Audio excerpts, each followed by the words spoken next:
가정에서 돈을 빌릴 때 은행에 가가지고 이렇게 얘기를 해서 돈을 빌리잖아? 그거 안 네. 갚으면 어떻게 돼요? 안 갚으면 집에 빨간 딱지가 붙어요. 나중에 사채를 안 갚으면 어떻게 되죠? 진짜 안 갚으면 장기 신장을 가서 기업이 돈을 안 갚으면 뭐 부도를 막 부도가 뭐 감옥에 가든지 막 이러죠. 네. 그럼 나라는 빚을 안 갚으면 어떻게 돼요? 그러게요. 나라는 어디서 돈을 얻어가지고 나라는 누구한테 돈을 그러니까요. 빌리지? 근데 이렇게 정부 채무니 뭐니 이렇게 네. 얘기를 할 때 그럼 정부는 누구한테 돈을 네. 빌려? 은행 가서 돈을 빌리나? 그래서 그냥 은행에서 돈을 많이 뽑아서 하면 되는 거 아닌가? 그런 생각이 좀 들어요. 은행에서 돈을 뽑는 게 아니라 그냥 돈을 찍어내서 하면 되는 거지 왜 빚을 낸다고 굳이 생각을 해요? 빚을 나도 그게 엄청 옛날에 헷갈렸어요. 그냥 근데- 외국에서 끌어다 오는 것도 아니고 그냥 우리가 그렇지. 네 이게 머리 아픈 거야. 그런 거는 그 고등학교 시간에 안 배웠던 것 같아요. 근데 봐봐 미래 세대의 빚을 떠넘기지 말자고 얘기를 하는 그 빚이 네. 예를 들어서 지금 우리 정부가 예를 들어 채권을 뭐 발행을 했다 요즘 해봐 지금 했다 치자고 그럼 이 빚을 예를 들어 내 아들이 갚나? 갚지 않을까요? 그러니까 내가 그거를 나라 빚을 안 갚으면은 네. 나한테 정부가 와가지고 나라 빚 좀 갚게 이렇게 삥을 뜯지는 않잖아. 그렇죠. 그냥 세금을 네. 가져가는 거. 세금을 가져가는 건 똑같을 거고 이걸 어디다 쓰냐 이제 뭐 요런 문제일 텐데 그럼 대체 나라는 어떻게 빚을 질 수 있는 그 구조를 좀 설명해 주세요.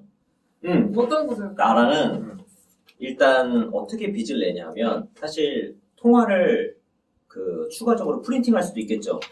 근데 통화를 프린팅하는 건 그 치명적인 부작용이 있어. 어떤 부작용이요? 돈이 많아지면 돈의 가치가 떨어져. 아 그렇죠. 그러면 물건의 가격이 올라가. 그러니까 프린팅을 하면 네. 돈을 찍어내면 이제 본원 통화가 늘어난다고 하거든요. 그러면 이게 인플레가 발생을 하기 때문에 국가 입장에서 무한정 찍을 수가 없어. 그러니까 지금 말씀하신 거 이제 내가 100만 원을 갖고 있어. 네. 100만 원을 갖고 있는데 이쪽에서 돈을 막 찍어내. 근데 난 100만 원을 계속 갖고 있는 거잖아 근데 이쪽이 돈을 찍어내니까 갑자기 물가가 확 올라가. 그러니까 돈을 찍어내면 안 되는 이유에 대해서 얘기를 할 거야. 그렇죠, 그렇지 지금. 그 얘기 하는 거야. 쉽게 돈을 꾸려면 돈을 한국은행 찍으면 안 돼? 라고 라면 찍으면 안 돼 라고 지금 이야기를 하는 거예요. 왜 그런지에 대해서 정확하게 딱 10초 안에 얘기할 수 있는 게 있어야 되는데 어려워. 그러니까 지금처럼 돈을 찍어내면 나의 돈의 가치가 100, 그러니까 떨어지는 거야. 그러니까 예를 들어서 시장 전체에 1억 원이 있어. 시장 전체, 한국이라는 나라 전체에 돈이 1억 원만큼 있는데 네. 이때 1억 원만큼 있을 때 내가 10분의 1, 1000만 원을 가지고 있어. 네. 그럼 10분의 1 가지고 있는 거니까 그래도 좀 영향력이 있잖아. 네. 근데 한국은행에서 돈을 10억을 찍어버렸어. 그래서 시장 전체에 이제 11억 원이 있는 거야. 나는 천만 난 여기 1000만 원밖에 없는데. 그러면 내 가치가 10분의 1 이하로 줄어버린 거야, 내 돈이. 그러면 사람들이 어떤 생각이 들겠어? 한국은행을 폭파시켜야 되겠다 생각이 들 거 아니에요. 그러니까 사람들의 생활이 피폐해진단 말이에요. 이렇게 돈을 찍어버리면. 그래서 돈을 찍는 걸로는 돈을 빌릴 수가 없어. 그럼 무슨 방법이 있어? 어떻게 하냐 하면 국채를 발행을 하는 거야. 나라에서 이제 저거 채무증서를 발행을 차용증. 하는 차용증을 쓰는 거야. 누가 누구한테 빌려주는 거예요? 국민한테 세금으로도 걷지만 네. 돈 많은 사람한테 가서 내가 그 국가가 차용증을 쓰는 거야. 100만 원 빌려주면 10년 후에 110만 원으로 갚을게요. 100만 원만 꿔주세요. 이 차용증을 쓰는 거야. 돈 많은 사람한테. 돈 많은 사람한테. 각각의 물론 실제로 돈 개인한테 팔진 않아. 많은 사람. 괜히 그만큼 많이 안 갖고 있어. 비싸고 그치. 제가. 그래서 나라에서는 이 국채를 발행해서 네. 돈을 꾸는 거예요. 그래서 이 국채를 발행해서 돈을 꾸는데 예전에는 이걸 이제 은행이나 금융기관한테 국채를 발행해서 돈을 꿨어. 근데 이게 일본하고 미국에서 신묘한 방법을 발견을 했어. 양적완화. 이게 양적완화지. 양적 완화. 그게 무슨 이야기냐면 국채를 발행하는데 이 국채를 한국은행이 사주는 거야. 금융기관한테 파는 게 아니라 네. 한국은행에서 발권을 해가지고 사주는 이 국채를 사주는 거야. 그러니까 아까 네. 돈을 찍어내면 인플레 발생한다며 네. 이거를 사주면 어떡해? 네. 라고 했잖아요. 네. 근데 미국에서 이거를 해보니까 인플레가 발생을 안 하네? 라고 해서 지금 10년 동안 돈을 찍으면서 이 국채를 사주고 해서 미국 정부가 빚이 거의 더블로 늘어났어요. 미국이니까. 그래서 미국 입장에서 이게 경제학자들도 지금 엄청 혼돈의 상황이야. 왜냐하면 전에 지금 전혀 경험해보지 못한 상황이거든. 본원 통화를 발행해서 국채를 사서 빚을 늘렸는데 원래 경제학 교과서에서는 이렇게 하면 나라가 망한다고 그랬어. 근데 10년 지나도 안 망하네. 그래서 요새는 이제 어떤 이론까지 나오냐면 현대 뭐 화폐 이론인가 해가지고 무한정 국채를 발행해서 무한정 이걸 사줘도 나라가 망하지 않는다. 라는 이론까지 이제 나왔어. 그래갖고 지금 일본에서 계속 찍어낸다라고 얘기하는 거예요. 그래서 일본에서는 이게 다 외채가 아니라 네. 국내에서 이거 다 사준 거기 때문에 안 망합니다라고 스스로 자위를 하고는 있지만 그러니까 내가 지금 궁금한 부분이 바로 그거예요. 옛날에 우리나라가 아무도 그냥 우리나라 개털일 때는 네. 외국에서 달러를 빌려와가지고 그 달러로 무슨 자재를 하고 이렇게 해야 경제 발전을 시킬 수 있었다고. 네. 그걸로 성장을 해가지고 수출을 해서 달러를 걷어가지고 이렇게 갚는 구조였단 말이지. 근데 지금 정부 채무라고 하는 거는 원화 표시 자산이야. 네. 그러면은 아니 예를 들어 이렇게 두 명이 한국은행이고 내가 정부라고 치고 뭐 반대로 뭐 은행이라고 쳐도 이 안에서 도는 돈은 어느 순간 총 치면 끝날 것 같은데 네. 그거 왜 미래 세대에 넘어간다고 얘기를 하는 건지 난 여기서 헷갈리거든. 근데 나도 이렇게 궁금한 것 같지만 뭐 얘기가 있었어. 근데 한 방에 설명하니까 이게 해결이 안 나는 거야. 근데 네. 내가 지금까지 기억나는 거는 경제를 그런 식으로 운영을 하면은 우리나라는 무슨 아르헨티나 이런 것처럼 나라를 몇 번 말아먹어도 먹고 살 걱정이 없는 나라 아니잖아. 아르헨티나는 뭐 소고기 엄청 나니까 금융 이거를 잘못해가지고 화폐가 날라가도 나라가 먹고 사는 건 문제가 없는데 우리나라는 그렇게 해가지고 잘못 거지게 하면은 환율이나 무슨 뭐 대외 신인도나 이런 게 문제가 있어가지고 이 들고 나가는 게 작살이 나기 때문에 그런 식으로 하면 안 된다. 기축통화국이 아니기 때문에 이런 소리를 내가 그건 내가 확실히 이해를 했거든. 어떤 식으로 하면은 망한다라는 거를. 근데 나는 그 통치는 거는 가능하지 않냐는 걸 아직도 그 네, 의문을 가지고 있는 통치는 거야. 게- 양정화도 마찬가지지만. 퉁치는 게 불가능한 게 그 기축통화 그 얘기인 거예요. 기축통화랑 상관없이 빚은 누군가는 갚아야 돼. 그러니까 그거를 누군가는 갚아야 돼. 그러니까 안 갚고 이게 그래서 빚을 어떤 식으로 얘기하냐면 누군가 갚긴 갚는데 이게 만기가 있는 게 아니라 채권자가 채무자랑 이렇게 약정을 해서 지켜야 되기 때문에 갚는 건데 계속 연장을 해주거나 그치. 금리를 제로로 때려버리거나 이론상으로는 사실 채권하고 세금하고 사실 같거든. 이름만 다르지 사실 같아. 이렇게 왼손에서 이렇게 왼손 주머니에 빼고 오른쪽으로 넣어주는 거랑 똑같아. 근데 문제는 여기서 이렇게 세금은 모든 국민들한테 걷는 거고 네. 채권은 일부 가진 사람만 채권을 가지고 있어. 그러니까 그 채권을 외국에 팔았으면 그거는 갚아야 된다는 데 알겠어. 근데 한국은행이나 예를 들어 시중에서 돌렸다고 치자고. 근데 국가가 예를 들어 그 국채를 어차피 국민한테 걷어서 국민한테 갚는 거잖아. 어느 순간 뭐 이렇게 퉁치는 그런 게 없나? 나 그게 약간 궁금한 이 지금 거야. 말하는 갑자기 생각이 든 게 이자율이 제로면은 그 아들한테 돈을 빌렸어. 네. 내가 100만 원, 200만 원 빌렸어. 야, 퉁치자. 하이파이브. 다음에 잘 보자. 그리고 빚이 없어졌다. 문제는 그 없는 거죠. 그건 문제 될게 근데 없다라고 생각할 수 아들이 있지만 아들이 너무 불쌍한 거 아니에요? 이 양정화도 국가 약간 입장에서는 애매하거지만 이제 사실 미국이나 일본이 그렇게 돈을 빌리고도 유지가 되는 건 네. 신용에 문제가 없기 때문이에요. 그러니까 미국이나 일본은 지금의 이제 그 어떤 부가가치를 생산하는 능력이나 이런 것들이 지금의 채무를 충분히 떠받칠 수 있다라고 시장으로부터 인정을 받고 있는 거야. 근데 만약에 한국에서 채무를 계속 늘려서 계속 이제 차환 발행하고 이게 어쨌든 돌려받기를 했어. 근데 어느 순간 시장에서 한국이 이 이상은 이제 못 갚을 것 같은데 라는 생각이 들기 시작하면 그게 아니고. 그쵸? 근데 그건 근데- 해외 달러 근데 표시 자산 내부적으로도 마찬가지야. 더 이상 차환 발행이 안 되는 때가 온단 말이야. 그 어떤 식 퉁을 치면 안 돼요. 아니 근데 그리스나 아르헨티나는 툭 많이 쳐줬잖아. 아, 그치, 그거는 그치. 이제 그거는 대외 채무요. 대외 채무를 대외 채무였으니까 이제 배를 째는 거고. 근데 근데- 우리가 만약에 그런 대외 채무가 지금 그렇게 많은 건 아니잖아. 예를 들면 그게 뭐 옛날 우리 외채 막 해가지고 전 국민이 얼마씩 갚아야 돼 이런 식으로 협박을 하는 수준이 아니잖아. 우리나라가 채무가 1,000억 얼마인가 지금 그래요. 천억 불? 지금 1,000억 달러 얼마 정도 되고 그 외환 보유고가 지금 4천억? 3천억? 3천억, 4천억 그 정도 된단 말이야. 근데 이게 외환 보유고가 주식 투자액이 굉장히 많아요.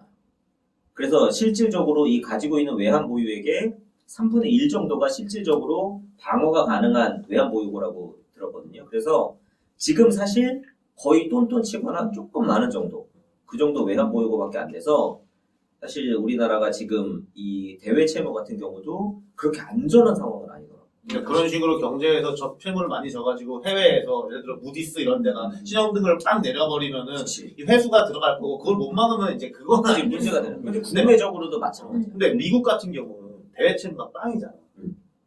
미국은 대외 채무가 있을 수가 없어. 그냥 지네가 음. 달러가 지낼 거니까. 그럼 미국은 대외 채무가 없는 그리고 일본도 없는 거라고 맞죠? 이거는 이제 오히려 이거 받을 돈이 많지. 일본은 아직도 그렇죠. 그치. 일본은 이제 국채가 굉장히 많으니까. 그리고 일본이 그 소위 말하면 일본은 건물주야. 그러니까 채권국이야. 건물주야. 돈이 그래서 많아. 그 일을 안 해도 아직까지도 이제 해외에서 이 들어오는 자본 수지 이게 엄청 커. 그래서 일본은 앞으로도 굉장히 이제 한동안 먹고 살 게 있는 거고. 우리가 그 상황이 아니라서 돈을 막 지금 안 된다는 것까지 내가 이해를 했는데 설명 우리는 어떻게 보면 삼성 다니는 직원이야 우리나라는. 열심히 일해야 돼. 열심히 일하고. 이거 잘리면 안 되는데 하는 불안감이 한쪽 편에 있는 거야. 근데 일본은 건물주야. 그래서 사람 대 사람을 놓고 보면 뭐 직장도 없고 그냥 백수 같은데 그래도 먹고 살 게 있는 게 일본인 거야. 근데 한국은 엄청 열심히 일하고 매일 열심히 일해야 돼. 계속 일하고.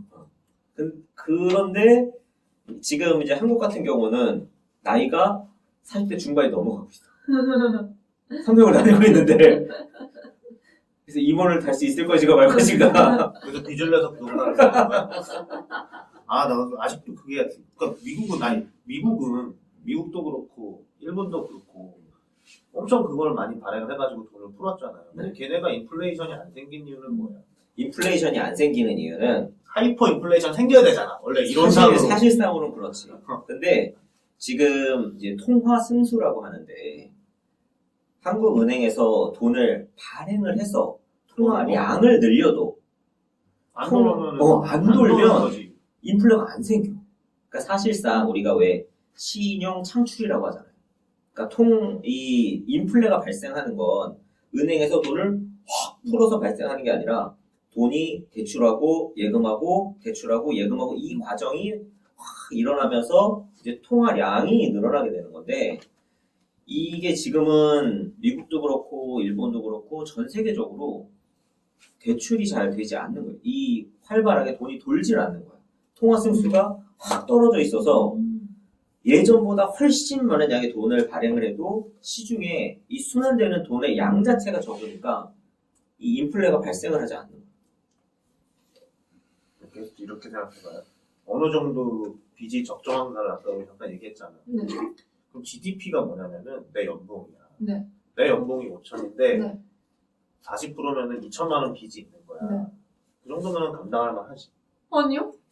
얼마면 감당만 할 그거에 대해서 딱 사람이 그러니까 사람 스타일에 따라서 내 연봉이 5천이면은 1억까지는 할 수 있어 라고 생각하는 사람도 있고 내 연봉이 5천일 때 10원도 빚질 수 없다고 생각하는 사람도 있고 70이면 돼 40이면 돼 이렇게 생각하는 사람이 있다고요.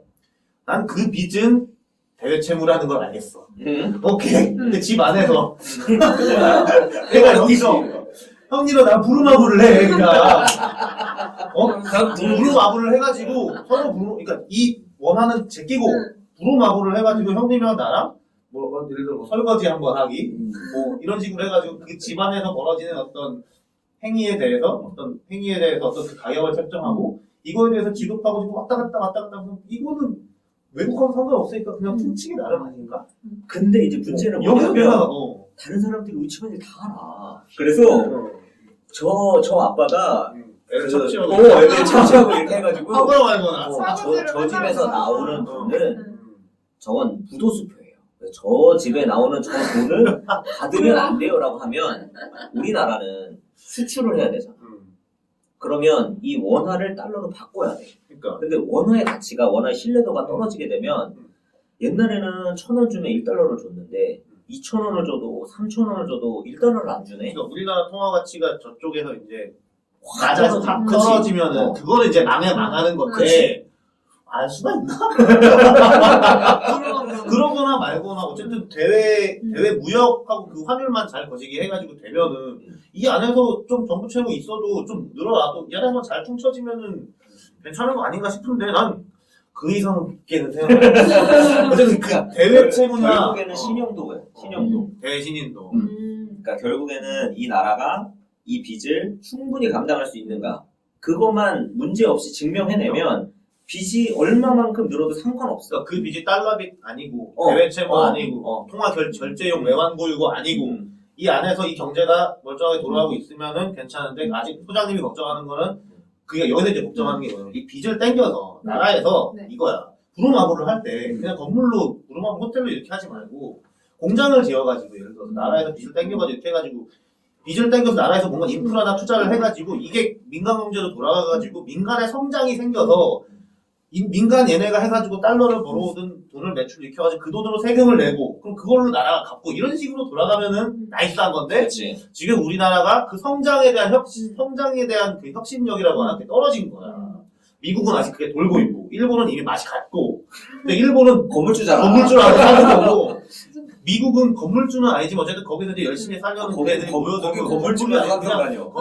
이거 건물주가 아니 여기 미국은 동네 짱이고 그래서 괜찮고 일본은 건물주고 우리는 지금 여태까지는 그렇게 해가지고 나라가 빚을 땡겨서 돌리고 외국에서 땡겨도 돌려가지고 성장을 했는데 지금 그 성장이 안 되고 부동산으로 가고 있고 양질의 일자리가 없어서 문제다라고 소장님이 걱정을 하는 거죠. 그러니까 이렇게 해가지고 지금 우리까지는 모르겠는데 우리 미래 세대에서 예를 들어 지금 뭐 삼성이나 뭐나 이런 식의 나가서 돈 벌어오고 이런 기업이 안 생기면은 한마디로 말하면 그 성장, 그러니까 우리나라가 지금은 삼성이나 뭐나 이런 대기업들이 있어가지고 대외적으로 지금 나가는 게 있기 때문에 나라에서 외국에서 우리나라의 경제를 평가를 해주는 거야. 그렇지. 그래서 국채를 사주기도 하고 뭐 이런 식으로 해가지고 우리나라에 투자가 들어오기도 하는데 이렇게 쭉 가다가 한번 픽사를 잘못 나가지고 한두 개 자빠지면은 외국에서 저 나라 이제 저 나라 채권 사면 안 되겠네 뭐 이런 식으로 돼가지고 하면은 망할 수 있다. 그렇지. 걱정되죠. 네. 그럼 뭘 해야 되겠어? 서- 이순신 프로젝트가 빨리 해야 된다. 건물주가 돼서 제일 좋은 결로. 아, 그치. 건물주가 되려면은 건물이 있어야 돼. 건물을 지으려면 돈을 많이 벌어야 되고 그러려면은 어떻게 해야 되겠어요? 이순신 프로젝트가 성공해야 되는 거예요. 양질의 일자리를 많이 네. 만들어서 네. 빚을 떠넘기지 않게 양질의 일자리를 많이 만들어서 열심히 우리가. 그러니까 양질의 일자리를 만들어가지고 현재 세계에서 사회에서 돈을 많이 땡겨오면은 미래 세대의 빚을 떠넘길 필요가 없는데 일본은 그거 많이 벌어온 걸 거품으로 날려버리고 막 문제가 있지만 어쨌든 일본 얘기할 필요는 없고 우리나라는 아르헨티나가 아니기 때문에 결국 내가 생각하면 그거야. 우리나라는 아르헨티나가 아니야. 아르헨티나 아까 회색이잖아. 측정 불가잖아. 해외 대외 무역 안 해도 먹고 살 수 있는 구조가 아니기 때문에 대외 무역이나 이런 걸 하기 위해서 달러와 이 원화의 가치를 잘 땡겨야 되는데 그 원화 운영을 잘못해가지고 대외 신인도가 떨어지면은 우리가 거시기 해줘야 될 그게 많아서 망할 수 있다라는 게 결론인데 이거를 내가 어딜 가도 1분 안에 설명을 못하겠더라. 그러니까 처음에 딱 얘기하면 바로 여기까지는 사람들이 많이 들었어. 여기 뭐 하이퍼 인플레이션 막 이런 것까지 많이 들었는데 그 양적 완화 얘기 나오면서부터 바로 이제 야 미국은 막 하던데?